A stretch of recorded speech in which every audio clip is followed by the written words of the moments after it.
Good morning friends, welcome to GK today. मेरा नाम है सौरभ स्वामी और डेली करंट अफेयर की चीज को हम कंटिन्यू करेंगे। दोस्तों, पिछले क्लास में जो मिस्टेक हुई थी उनके लिए माफी चाहूंगा मैं आपसे। थोड़ी सी ग्लिच आ गया और जो जो क्वेश्चन के ऊपर मिस्टेक थी उसके लिए माफी चाहता हूँ। और वैसे भी दोस्तों, मंडे से नुजरत मैम जो है आपकी क्लास कंटिन्यू करेगी। वैसे भी कुछ दिनों के लिए मैं क्लास लेने आपकी आया था, कुछ रीजंस की वजह, चीज मैं आपको जरूर बता दूं। तो आज 8 सितंबर है। आज के इंपॉर्टेंट करंट अफेयर को हम डिस्कस करते हैं। फर्स्ट क्वेश्चन हमारा है फर्स्ट क्वेश्चन हमारा है, विच स्टेट लॉन्च द मुख्यमंत्री मेधावी छात्र प्रोत्साहन योजना। ये कहां पर हाल ही में ये जो योजना है, मुख्यमंत्री मेधावी छात्र प्रोत्साहन योजना, ये कहां पर शुरू की गई है? तो ये शुरू की गई है उड़ीसा के अंदर। ये आप ध्यान रखें। आपको ये काफी इंपॉर्टेंट योजना है, रिसेंटली काफी चर्चा में भी है। उड़ीसा के अंदर मुख्यमंत्री मेधावी छात्र प्रोत्साहन योजना जो है वो शुरू की जा चुकी है। इसका उद्देश्य क्या है, इसका ऑब्जेक्टिव क्या है? to provide financial assistance to scheduled tribe and scheduled caste student pursuing higher studies in medical and engineering। मतलब मेडिकल और इंजीनियरिंग में जो हाई स्टडी करने वाले स्टूडेंट्स हैं, जो स्पेसिफिकली शेड्यूल ट्राइब्स और शेड्यूल कास्ट से बिलोंग करते हैं, इनको एक फाइनेंशियल असिस्टेंस दिया जा सके। इस वजह से ये जो योजना है उड़ीसा में शुरू की गई है। ठीक है। और एंटायर कोर्स फीस जो है वो रिम्बर्स की जाएगी, मतलब वापस से पैसा जो है वो दिया जाएगा इस योजना के अंतर्गत। ओडिशा काफी ज्यादा चर्चा में है। रीजन आप यहाँ पर जान सकते हैं। एक दो चीजें मैं आपको जरूर बता दूं। एक है अमा ओडिशा, नवीन ओडिशा स्कीम। ये उड़ीसा के रूरल इंफ्रास्ट्रक्चर को डेवलप करने के लिए एक स्कीम लाई गई है। और हाल ही में जो ओडिशा के अंदर बालासोर में ट्रेन एक्सीडेंट हुआ था, हमने इसके बारे में सुना भी था। वो हुआ था इलेक्ट्रॉनिक इंटरलॉकिंग की वजह से। तो रीजन पूछा जा सकता है क्योंकि काफी हाईलाइटेड पॉइंट था। तो इस चीज को भी आप ध्यान रख सकते हैं जो जुड़ा हुआ है उड़ीसा से। ठीक है दोस्तों, आगे चलते हैं। Which country which country central bank governors topped the global financial central banker report card 2023। मतलब किस देश के केंद्रीय बैंक के governor global finance central banker report card 2023 में टॉप पर है, शीर्ष पर है? तो वो है इंडिया। जी बिल्कुल। जो हमारे रिजर्व बैंक ऑफ इंडिया के शक्तिकांत दास हैं, जो गवर्नर हैं, इन्होंने टॉप किया है एक रिपोर्ट कार्ड में, जो US based global financial magazine है। इसका नाम है global finance central banker report card 2023। इनको ए प्लस जो रेटिंग है वो दी गई है। ये आप ध्यान रख सकते हैं। और रिसेंटली दोस्तों आरबीआई काफी ज्यादा न्यूज में है। दो चीजें आप ध्यान रख सकते हैं। Which bank is provided loans via RBI public tech platform form for frictionless credit PTPFC platform. मतलब हाल ही में किस बैंक ने जो पीटीपीएफसी प्लेटफॉर्म है इसकी वजह से लोन को प्रोवाइड करने की कोशिश की है, वो है एक्सिस बैंक। और एक्सिस बैंक के अमिताभ चौधरी प्रेजेंट टाइम पे चेयरपर्सन है। ये भी आप ध्यान रख सकते हैं। और आरबीआई ने सेलेक्ट किया है किन कंपनियों को for the AI and ML to improve regulatory supervision. तो रेगुलेटरी सुपरविजन को इम्प्रूव करने के लिए और एआई का यूज करने के लिए दो कंपनियों को आरबीआई ने चेंज किया है। एक तो है मैकिन्से और एक है एसेंचर। ये आप ध्यान रखें। अगला क्वेश्चन है, which city is the host of international aerospace conference. तो दोस्तों ये आयोजित हुई है ग्वालियर में। ग्वालियर कहां पर है? एमपी के अंदर। एमपी में मैंने आपको पहले ही बताया है, एक तो उन्मेष और एक उत्कर्ष। ये दो फेस्टिवल हैं। इनका जो इनॉग्रेशन है वो हमारे देश के प्रेसिडेंट द्रौपदी मुर्मू ने किया था। और ये कहाँ पे हुए थे? ये हुए थे भोपाल में। ये आप ध्यान रखें, कहाँ पर हुए थे? भोपाल। ये भी आप ध्यान रख सकते हैं। और हम इंटरनेशनल एरोस्पेस कॉन्फ्रेंस की बात करें तो एक ये G20 इनिशिएटिव है, सबसे पहले तो आप ये ध्यान रखें। और B20 इसकी प्रायोरिटी है, मतलब बिजनेस 20 इसकी प्रायोरिटी है। और बिजनेस 20 की जो बैठक हुई थी वो हुई थी न्यू दिल्ली में। ये भी आप ध्यान रख सकते हैं, न्यू दिल्ली में इसकी बैठक हुई थी। और मिनिस्ट्री ऑफ सिविल एविएशन और जो confederation of Indian industry CII जिसे हम बोलते हैं, इन्होंने मिलकर इसको ऑर्गेनाइज किया है ग्वालियर मध्य प्रदेश के अंदर। ये आप ध्यान रखें। अच्छा, रीजन क्या है, इसका ऑब्जेक्टिव क्या है? Moving towards inclusive global value chains was jointly organise by this. तो ये आप ध्यान रख सकते हैं। अगला क्वेश्चन है, इंटरनेशनल लिटरेसी डे जो है वो कब मनाया जाता है? तो इंटरनेशनल लिटरेसी डे जो है सितंबर 8 को मनाया जाता है, मतलब आज के दिन सेलिब्रेट किया जाता है। और इंडिया के पर्सपेक्टिव से अगर हम बात करें तो 1 से लेकर 8 सितंबर तक गवर्नमेंट सेलिब्रेट कर रहा है इंटरनेशनल लिटरेसी डे, ठीक है, या क्योंकि इसको हम लिटरेसी वीक के रूप में जानते हैं, ये भी आप ध्यान रख सकते हैं।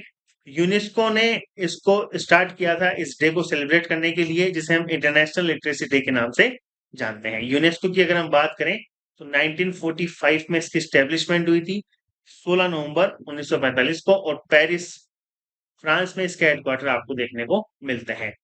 ओके, अगला क्वेश्चन है एनसीईआरटी, जिसे हम बोलते हैं national council for of educational research and training. ये एक ऑटोनोमस ऑर्गेनाइजेशन है जो फंक्शन करता है अंडर द विच मिनिस्ट्री। तो ये फंक्शन करता है अब प्रेजेंट टाइम पे मिनिस्ट्री ऑफ एजुकेशन के अंडर, ये आप ध्यान रखें, ठीक है। ये काफी ज्यादा चर्चा में है, और देखो यहाँ पर आप ये भी ध्यान रख सकते हैं, इसको ग्रांटेड किया गया है deemed to be university status by the ministry of higher education, union minister of education Dharmendra Pradhan के द्वारा। ये भी आप ध्यान रख सकते हैं एनसीईआरटी।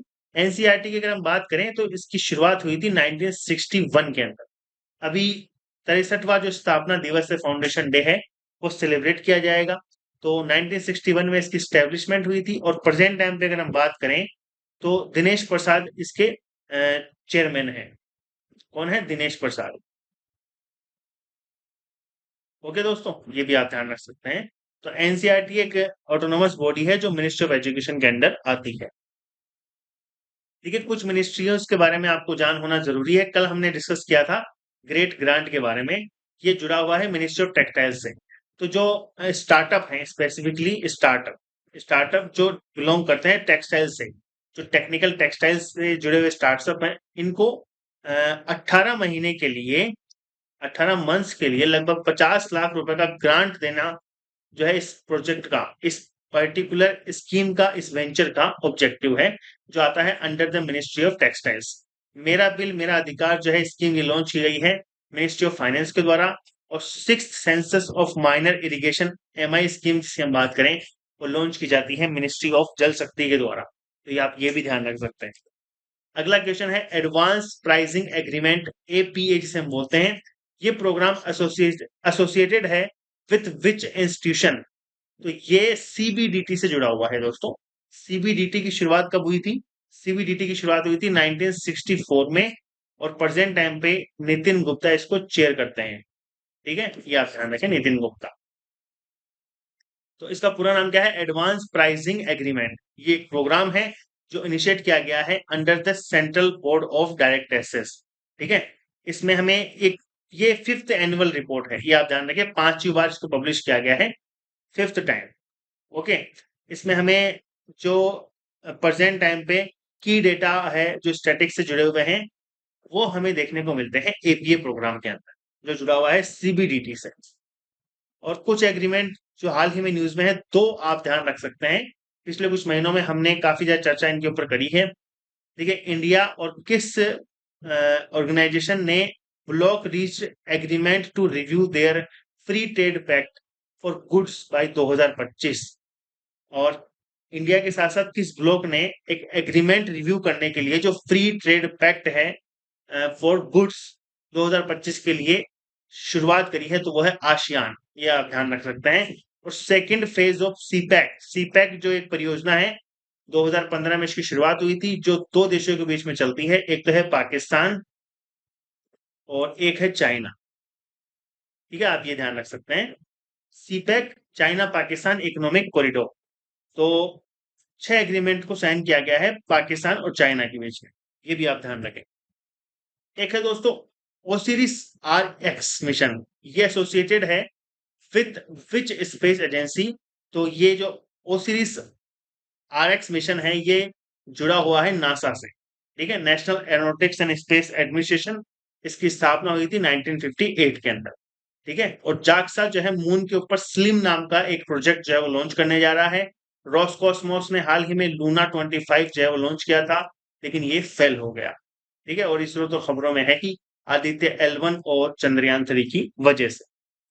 तो नासा का जो ओसिरिस RX स्पेसक्राफ्ट है, ये अर्थ के एटमॉस्फेयर से 1 साल के बाद में फिर से लौट आया है। बेनू जो एटमॉस्फेयर है उसके बाद की हम बात कर रहे हैं, और इसका जो गोल है वो ये है कि वेदर लाइफ जो है अर्थ के ऊपर, वो स्पेस से किस तरह से, आउटर स्पेस में किस तरह से बनती है, उसको स्टडी करना। ठीक है, आप ये ध्यान रख सकते हैं, ये नासा का एक मिशन है। अगला क्वेश्चन है, राष्ट्रीय पोषण माह is observed in which month in India? तो भारत में राष्ट्रीय पोषण माह किस महीने मनाया जाता है? तो ये मनाया जाता है सितंबर के अंदर, ये आप ध्यान रख सकते हैं। और ministry of women and child development जो है छठवां राष्ट्रीय पोषण माह जो है वो सितंबर 2023 के रूप में सेलिब्रेट कर रही है। अब इसके थीम्स क्या है? थीम्स ये है, improving nutrition through mission life, exclusive beast feeding and complementary feeding. ये आप ध्यान रखें, ये इसकी टोटल सब्जेक्ट जो हम विषय बोल सकते हैं वो है इस पर्टिकुलर प्रोग्राम की। और सितंबर में ये आयोजित किया जाता है राष्ट्रीय पोषण माह, और छठवां था इस बार। अगला क्वेश्चन है, which institution launch the adopt a heritage 2.0 programme? तो एडॉप्ट ए हेरिटेज 2.0 प्रोग्राम किसने शुरू किया है, किस संस्था ने शुरू किया है? तो वो क्या है, आर्कियोलॉजिकल सर्वे ऑफ इंडिया ने। इस आर्कियोलॉजिकल सर्वे ऑफ इंडिया की दोस्तों जो शुरुआत हुई थी वो हुई थी 1861 के अंदर। ठीक है, जो अलेक्जेंडर कनिंगम है, इन्होंने इसकी शुरुआत करी थी। और प्रेजेंट टाइम पे इसके जो डायरेक्टर जनरल है वो है किशोर कुमार पासा।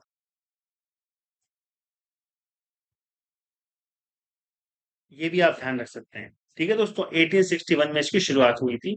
तो आर्कियोलॉजिकल सर्वे ऑफ इंडिया ने एडॉप्ट ए हेरिटेज जो प्रोग्राम है वो शुरू किया है। अब इसका मेन जो मकसद है वो क्या है कि जो विजिटर एक्सपीरियंस है इसको एनहेंस करना, जो माउंटमेंट है इनको प्रोटेक्ट करना, जो एमनिस्टीज हैं इनको इम्प्रूव करना, ये सब चीजें इसकी प्रेजेंट टाइम पे ऑब्जेक्टिव के रूप में चल रही है इस प्रोग्राम। ठीक है, इसका नाम काफी इंपॉर्टेंट है, एडॉप्ट ए हेरिटेज। और अगर हम आर्कियोलॉजिकल सर्वे ऑफ इंडिया की बात करें तो आती है मिनिस्ट्री ऑफ कल्चर के अंदर। ठीक है, ये आप ध्यान रख सकते हैं।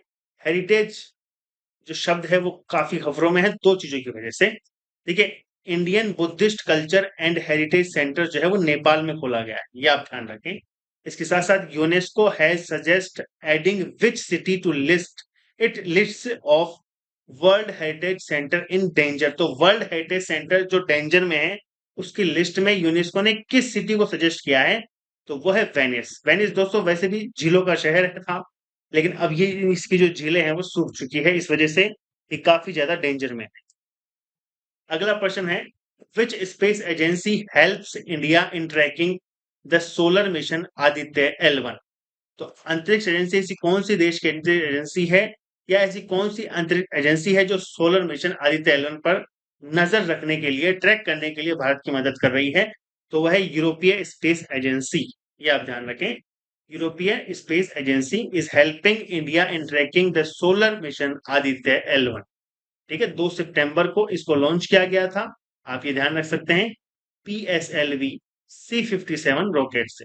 ये भी आप ध्यान रख सकते हैं। और भारत ने पहली बार सोलर स्टडी करने के लिए आदित्य L1 को लॉन्च किया था। ठीक है, 3 से 4 महीनों में ये सूर्य की उस लांगराज L1 पॉइंट के ऊपर पहुंच जाएगा।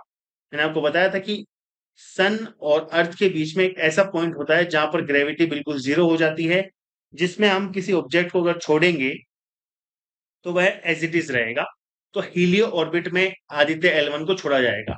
ऊपर L2, इधर L3, L4, L5, इस तरह से 5 लांगराज पॉइंट जो है हमें देखने को मिलते हैं। तो L1 पॉइंट में हेलियो ऑर्बिट में जो आदित्य L1 स्पेस क्राफ्ट है, मिशन है, इसको लॉन्च किया जाएगा, लॉन्च किया जा चुका है, इसको रखा जाएगा। ठीक है, डिप्लॉय किया जाएगा, ये आप ध्यान रखें। ठीक है साथियों, और इसरो की अगर हम बात करें तो वैसे तो चंद्रयान 3 आदित्य L1 है ही, लेकिन आप ये भी ध्यान रखें कि where is the ISRO telemetry tracking and command network located, जिसे हम ISTRAC बोलते हैं, ये बेंगलुरु में लोकेटेड है। और इसके साथ साथ ISRO is jointly developing a nuclear powered engine along with which institution? वो है Bhabha atomic research centre, BARC की हम बात कर रहे हैं। तो जॉइंट एक डेवलपिंग स्टेज में है इसरो, किसके साथ में? बार्क के साथ में, जिसमें न्यूक्लियर पावर्ड इंजन जो है वो बनाए जा रहे हैं। तो ये दो पॉइंट आप ध्यान रख सकते हैं जो रिसेंटली काफी हमने पढ़े हैं। ओके दोस्तों, तो ये थे दोस्तों आज के हमारे इंपॉर्टेंट क्वेश्चन। आई होप आपको ये जो सेशन है काफी अच्छा लगा होगा। अ, ये जो क्विज है इसके आंसर आपको कमेंट बॉक्स में जरूर लिखना है, 5 यहाँ पर क्वेश्चन है। ओके दोस्तों, तो कल हम फिर से मुलाकात करेंगे आपसे। एक नए सेशन के साथ में। Thank you so much.